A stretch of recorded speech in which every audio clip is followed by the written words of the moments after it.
E nesta manhã de quarta-feira, 20 de janeiro, dia histórico, até porque há mudança de presidente nos Estados Unidos, de Donald Trump, vamos passar para Joe Biden.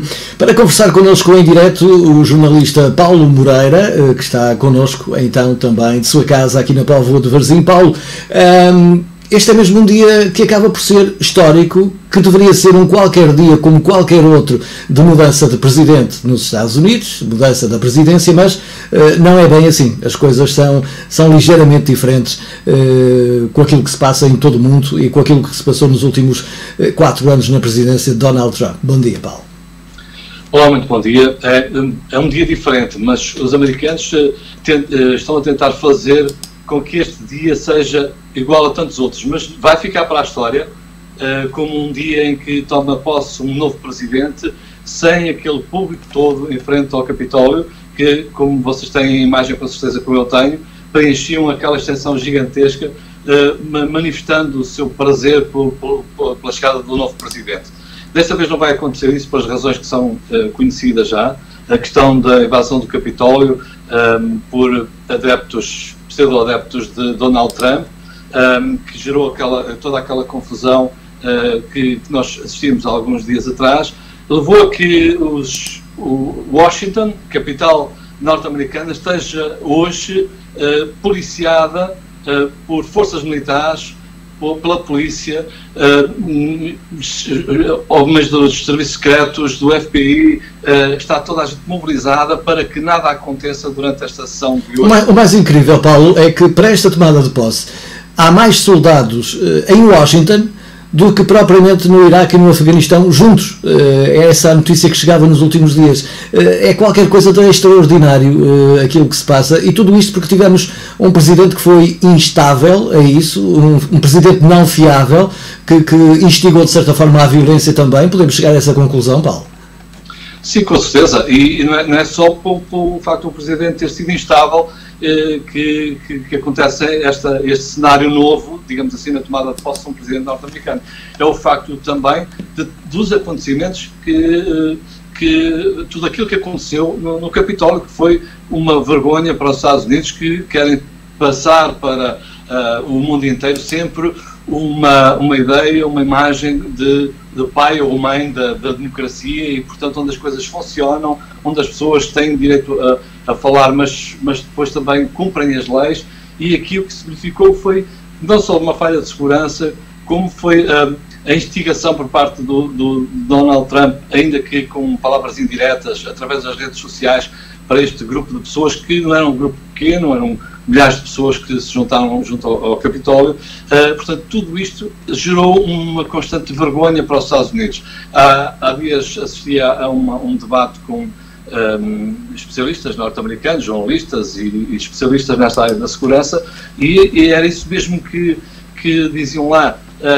Trump conseguiu dar, nestes últimos dias de saída do poder, digamos assim, um presente dado grátis, por exemplo, a Putin, à Rússia, que passou as imagens da invasão do Capitólio vezes e vezes em conta nos canais de televisão russos e nos canais internacionais da televisão russa. Portanto, não é só a questão do mau desempenho do presidente durante estes 4 anos que esteve à frente dos destinos dos Estados Unidos, é também a vergonha com que fez passar os americanos agora nestes últimos dias de saída.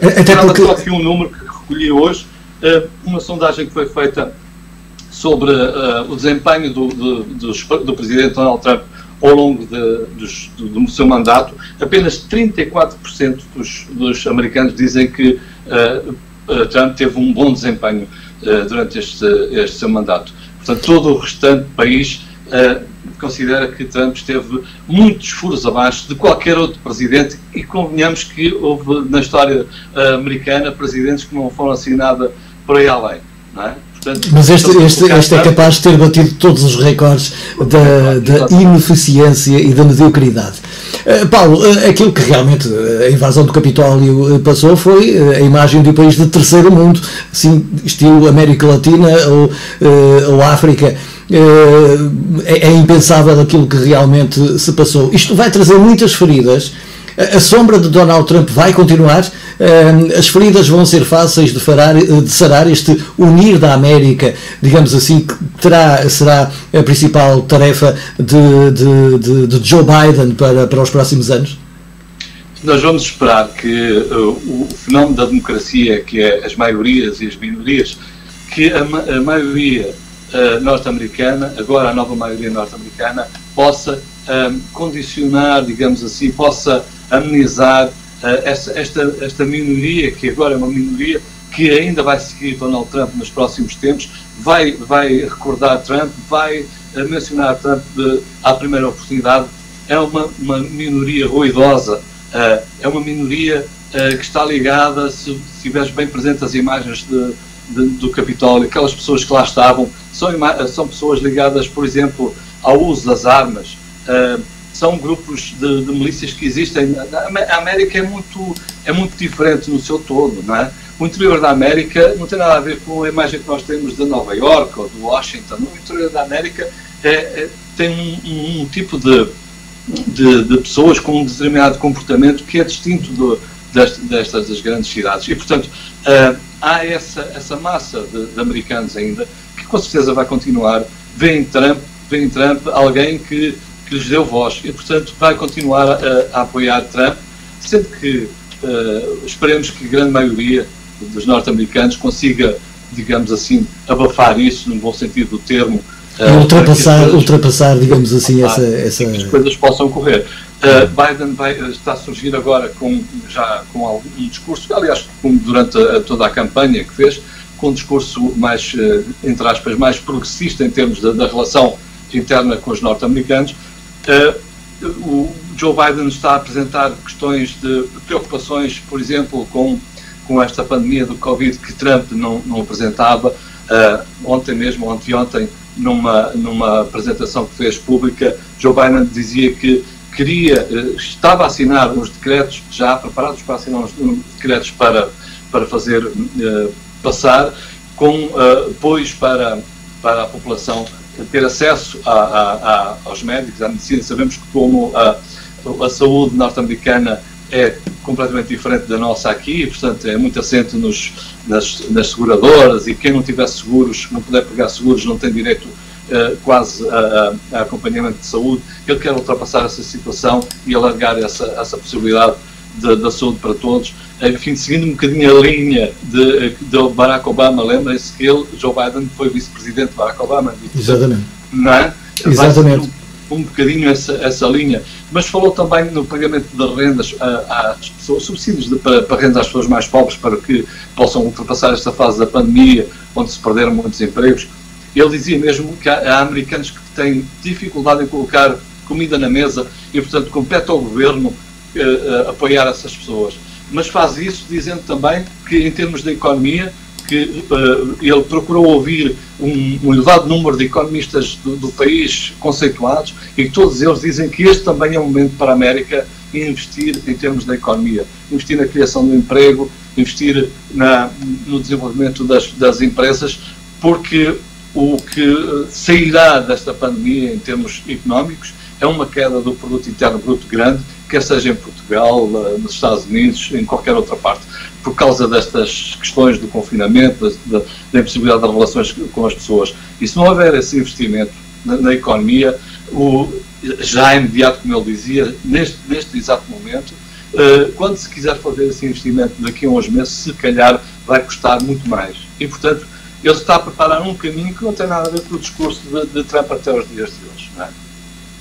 Olha, Paulo, para fecharmos esta nossa conversa, apesar da pandemia, enfim, Donald Trump abandona Washington esta manhã de avião, com pompa e circunstância encomendada pelo próprio Trump. A partir das 4 da tarde temos Joe Biden.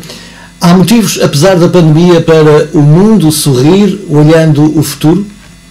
Até porque o Joe Biden, há questões essenciais que ele já tocou e disse que queria alterar alguma coisa. Tem a ver com o meio ambiente, por exemplo. O Joe Biden diz que vai revogar o Acordo de Paris, onde os Estados Unidos foram completamente contra o acordo assinado a propósito do clima, E não é só por causa da questão do clima, é porque aqui envolve também os níveis de poluição permitidos a cada país, e a América não queria estar presa a nenhum acordo para poder desenvolver-se como entendia. E Joe Biden tem aqui uma consciência mais ambientalista e, portanto, quer rever este acordo. Mas também quer olhar para as relações da imigração, por exemplo, não é? Lembram-se do muro que o Trump queria construir na fronteira com o México, não é? Assim, dito assim, é uma barbaridade, realmente.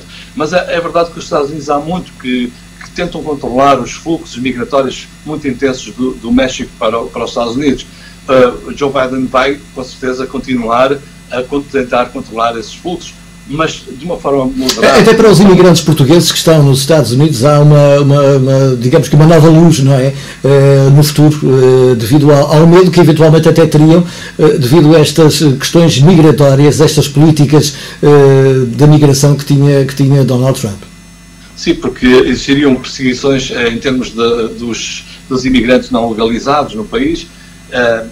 Continua a haver sempre controle, isso é certo, mas parecia que com a administração Trump se iria lançar quase uma caça às bruxas em termos dos imigrantes que lá estavam, esquecendo que os Estados Unidos é um país formado por imigrantes, não é? Desde da sua fundação há mais de 200 anos. E, portanto, esta relação com o Covid também é muito importante na administração de Joe Biden e também na relação com a China. Joe Biden vai querer ganhar espaço que o Trump perdeu, dizendo que primeiro a América afastou até os próprios aliados da América na perspectiva de um combate, entre aspas, nas relações com a China, a poderosa China. E, portanto, Joe Biden vai tentar recuperar os aliados para criar o que já existia antes, aquelas relações próximas, comerciais, económicas, políticas com a Europa, por exemplo, que se perderam durante a presidência de Trump. Só queria dizer aqui mais uma coisa antes de terminarmos, que tem a ver com esta questão do julgamento desta situação gerada por Trump. Acontece que Joe Biden, durante esta última entrevista, disse que deixava isso para o Congresso norte-americano. O Congresso é que vai ter agora que investigar, resolver e tentar... Mas ele considerou que aquelas pessoas que lá foram são verdadeiros terroristas domésticos. Portanto, aí Joe Biden marca uma linha bastante vincada e diz à justiça norte-americana, entre aspas, não é? Diz, atenção, que é preciso que essas pessoas sejam encontradas e julgadas por aquilo que fizeram, que é inadmissível. E quanto à possibilidade de um impeachment sobre Trump, deixa isso também ao Capitólio, ao Congresso, não quer interferir, mas diz que este presidente foi uma vergonha para os Estados Unidos. Ora está, e esperemos agora que efetivamente tudo mude a partir do dia de hoje com a tomada de posse do 46º Presidente dos Estados Unidos, Joe Biden. Muito obrigado, Paulo Moreira, jornalista, aqui também a dar, digamos que, a sua visão sobre esta mudança para o mundo, que é, afinal de contas, também a mudança na presidência dos Estados Unidos. Paulo, continuação de um ótimo dia, de uma ótima semana e muito obrigado. Obrigado, bom dia.